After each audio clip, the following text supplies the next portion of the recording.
Bismillahirrahmanirrahim. Assalamualaikum warahmatullahi wabarakatuh. Pada pertemuan pertama ini, kita akan membahas mengenai permasalahan pada anak usia dini. Secara garis besarnya ya. Eh, Baik, permasalahan pada anak usia dini adalah sesuatu hal yang akan mengganggu kehidupan anak di kemudian hari ya. Ini timbul karena ketidaksesuaian pada perkembangannya.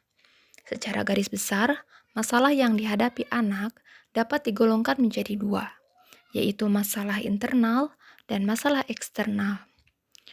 Masalah internal terdiri dari masalah fisik, ini berhubungan dengan kesehatan anak, dan fisik dan psikis. Yang psikis ini merupakan masalah yang timbul dari dalam diri anak. Nah, kemudian yang kedua adalah masalah eksternal. Nah, masalah eksternal ini timbul dari luar diri anak itu sendiri. Masalah eksternal ini terdiri dari masalah sosial, masalah yang dipengaruhi oleh lingkungan sekitar ya.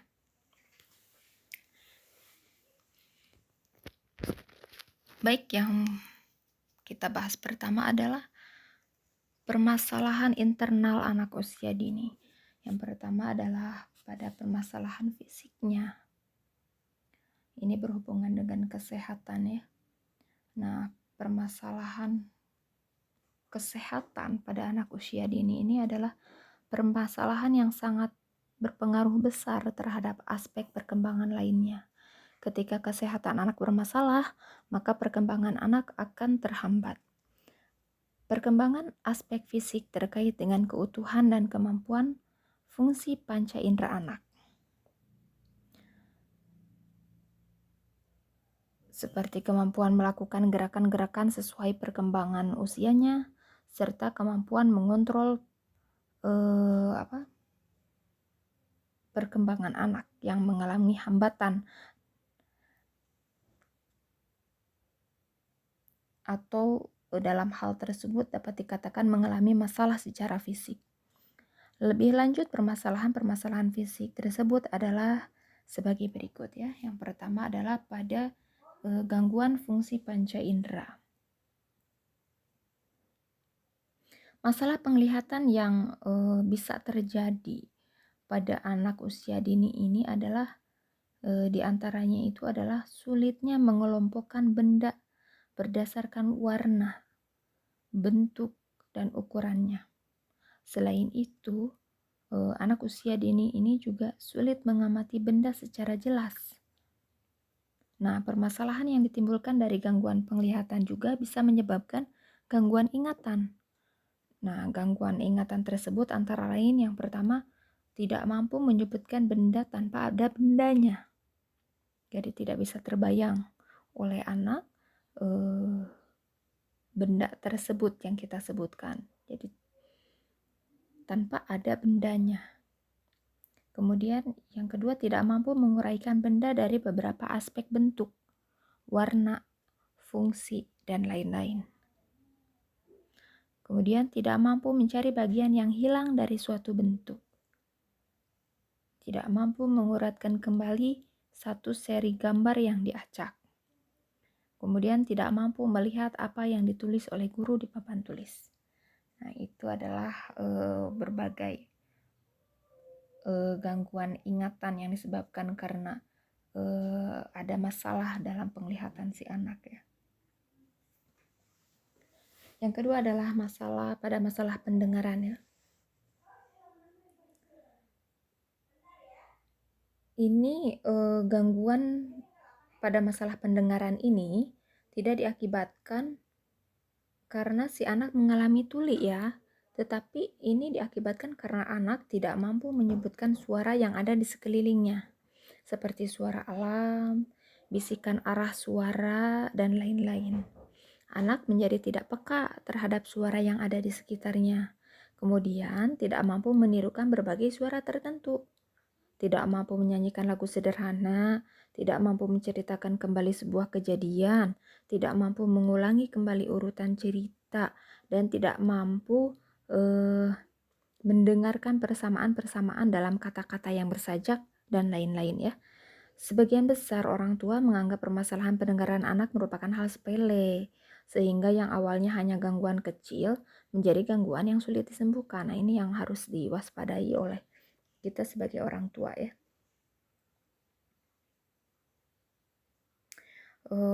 Lantas apa saja yang bisa diminimalisir oleh orang tua? Ini bisa dengan sering melatih anak mendengarkan berbagai suara, baik mendengarkan kaset lagu atau orang tuanya sendiri yang bernyanyi saat bermain sama anak. Orang tua ini kan harus memberikan stimulasi sejak dini ya. Misalnya seperti sering mengajak bicara anak sehingga menjadi terjadi kontak mata pada anak. Sering memanggil namanya, nah itu untuk melatih kepekaan pendengarannya. Nah, itu adalah stimulasi yang bisa dilakukan oleh orang tua sejak dini ya. Kemudian yang ketiga, pada indera penciuman. Nah, anak usia dini ini kan terkadang sering ada yang sering menderita sinus atau mimisan. Nah, ini menyebabkan ketidakpekaan terhadap penciuman mereka. Hal ini, sinus dan mimisan ini disebabkan oleh daya tahan tubuh anak yang sangat lemah. Nah, jadi harus dijaga daya tahan tubuh anaknya biar tidak terjadi gangguan penciuman yang diakibatkan dari sinus dan mimisan itu tadi ya. Nah, itu pada kesehatan gangguan fungsi panca indera. Kemudian yang kedua adalah pada cacat tubuh. Nah, cacat tubuh yang dialami anak usia dini ini merupakan faktor bawaan yang sudah dialami sejak ia lahir. Cacat tubuh yang terjadi antara lain tidak memiliki jari yang sempurna, tuli, anggota tubuh yang tidak sempurna. Tapi ada juga nih, anak yang terlahir dalam keadaan normal, tetapi karena sesuatu hal, misalnya anak itu menderita panas yang tidak turun-turun sehingga mengalami kecacatan selamanya ada ya. Nah, itu juga dapat menjadi permasalahan pada anak. Kemudian yang ketiga itu dalam hal kegemukan atau obesitas. Nah, ini tentu saja ya, ini dapat membatasi ruang gerak anak. Anak itu kan anak usia dini itu kan gerakannya itu kan banyak ya, tidak teratur, bebas gitu. Nah, ketika anak ini mengalami kegemukan atau obesitas, otomatis ruang geraknya itu menjadi terbatas. Karena ini anak merasa keberatan dengan menopang berat badannya sendiri. Nah, ini sih disebabkan karena gizi yang berlebihan. Oleh karena itu, orang tua harus memberikan atau memperhatikan asupan makanan dengan kadar yang sesuai ya, yang tidak berlebihan dan sering mengajak anak itu berolahraga. Baik, yang ketiga, yang keempat ini harusnya ya, gangguan gerak peniruan. Anak yang mengalami gangguan gerak peniruan itu adalah anak yang tidak bisa menirukan gerakan-gerakan yang dicontohkan oleh gurunya. Ia akan merasa cemas ketika gurunya memerintahkan untuk menirukan gerakannya. Permasalahan yang sering terjadi pada anak usia dini ini adalah anak masih kesulitan dalam menggerakkan bagian tubuh tertentu, seperti berguling, menangkap, melempar, berlari, dan senam. Ya.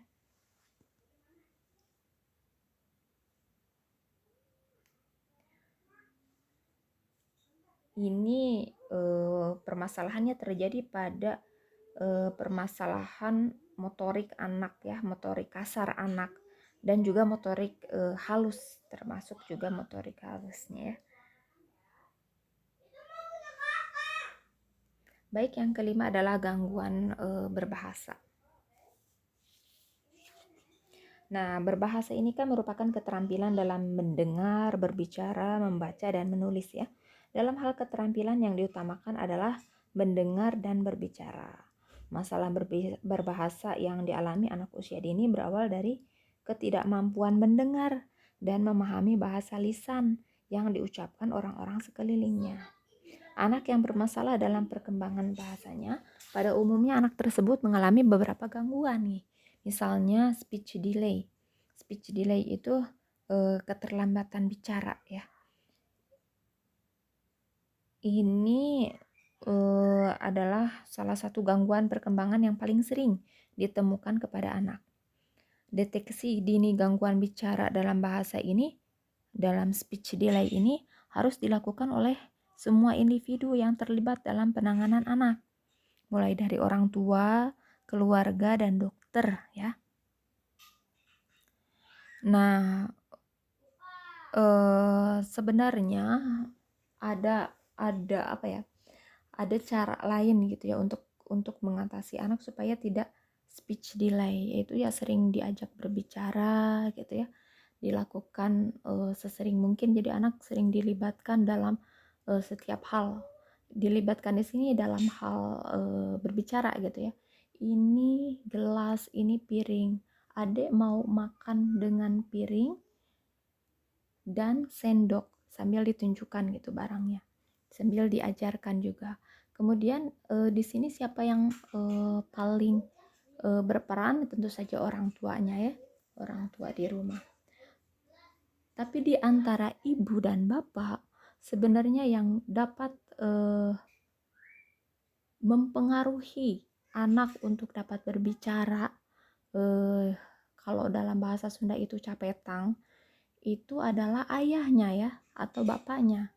Jadi ketika bapaknya yang sering mengajak anak berbicara, itu biasanya lebih cepat ketimbang ibu.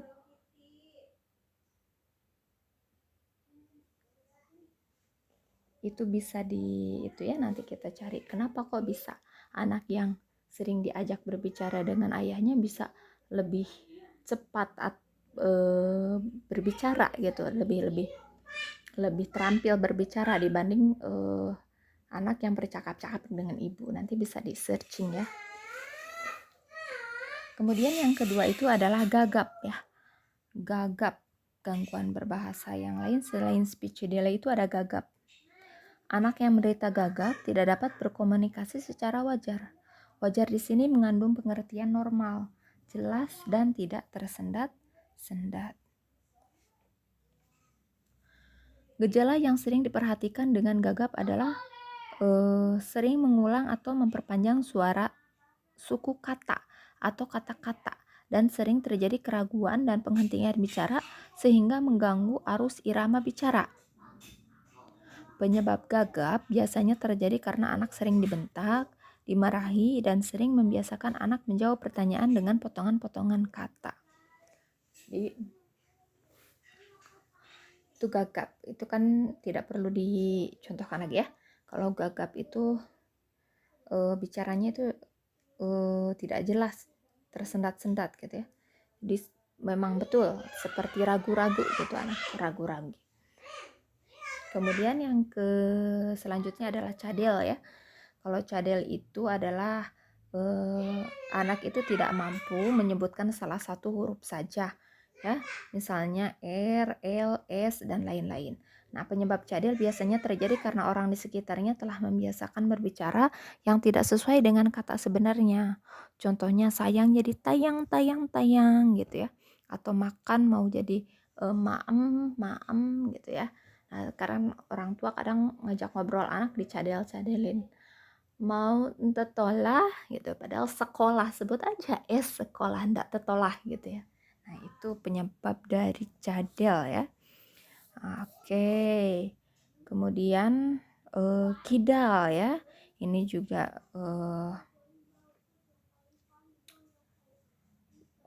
selanjutnya ya. Ini yang selanjutnya nih. Selanjutnya ada kidal. Kidal itu kita kenal seringkali dikenal dengan apa ya? Ketidakmampuan anak dalam menggunakan tangan kanan misalnya ya. Nah, atau muncul karena kebiasaan anak selalu menggunakan tangan kiri ya. Nah, beberapa faktor penyebab kidal pada anak itu diantaranya adalah hemisfer kanan dalam otak itu lebih unggul daripada kiri. Bisa juga disebabkan karena pembiasaan yang salah. Namun, bisa saja tidak terjadi apabila sejak dini kita arahkan. Pada umumnya anak yang mengalami kidal itu kan biasanya memiliki suatu kelebihan yang tidak dimiliki oleh anak lainnya.